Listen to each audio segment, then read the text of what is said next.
সোনামুড়া ঠাকুরদার দ্বারা নাবালিকা নাতৃর ধর্ষণ ও হত্যার ঘটনার প্রতিবাদে এবিভিপি নলছড় শাখার উদ্যোগে চন্দনমুড়া কৃষ্ণকুমার এইচএস স্কুলের ছাত্রছাত্রীরা একটি নীরব মৌন মিছিল করে এই মর্মান্তিক ঘটনার বিরুদ্ধে ক্ষোভ প্রকাশ করে এবং ন্যায়ের দাবিতে সোচ্চার হয়ে ওঠে ছাত্রছাত্রীরা।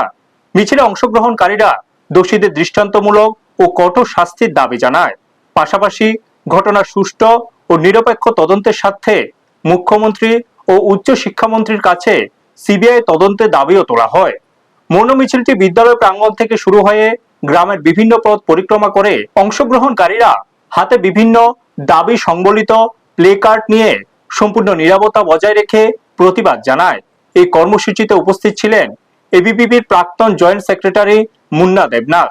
এছাড়াও বিদ্যালয়ের শিক্ষক শিক্ষিকা, স্থানীয় বিভিন্ন সংগঠনের সদস্য এবং এলাকার মহিলারাও সক্রিয়ভাবে অংশগ্রহণ করেন।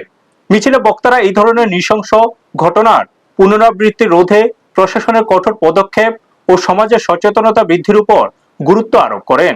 ব্যুরো রিপোর্ট, নিউজ তৎকাল 24। নলছড় অখিল ভারতীয় বিদ্যার্থী পরিষদের অন্তর্গত চন্দনমুড়া বিদ্যালয়ে দশম শ্রেণীর যে ছাত্রী কি নাম চুমকি দাস বোন, ওর বোনের সাথে যে ঘটনা ঘটেছিল সেই ঘটনাটা নিয়ে আমরা সকলে খুবই দুঃখিত।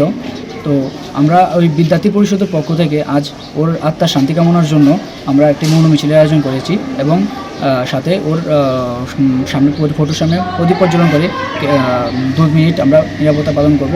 এই প্রোগ্রামটা আমরা এখনও রয়ে গেছে, আমরা এই প্রোগ্রামটি পরে উপস্থাপন করবো।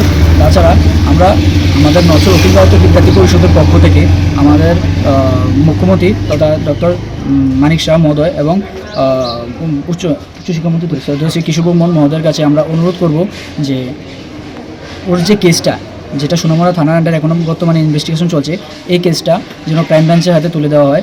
কারণ আমরা চাই ওর এই কেসটা খুব দ্রুত ইনভেস্টিগেশন করা হোক এবং যারা যারা প্রকৃত দোষী আছে তারা ঠিক কঠোর থেকে কঠোরতম শাস্তি হোক তাদের।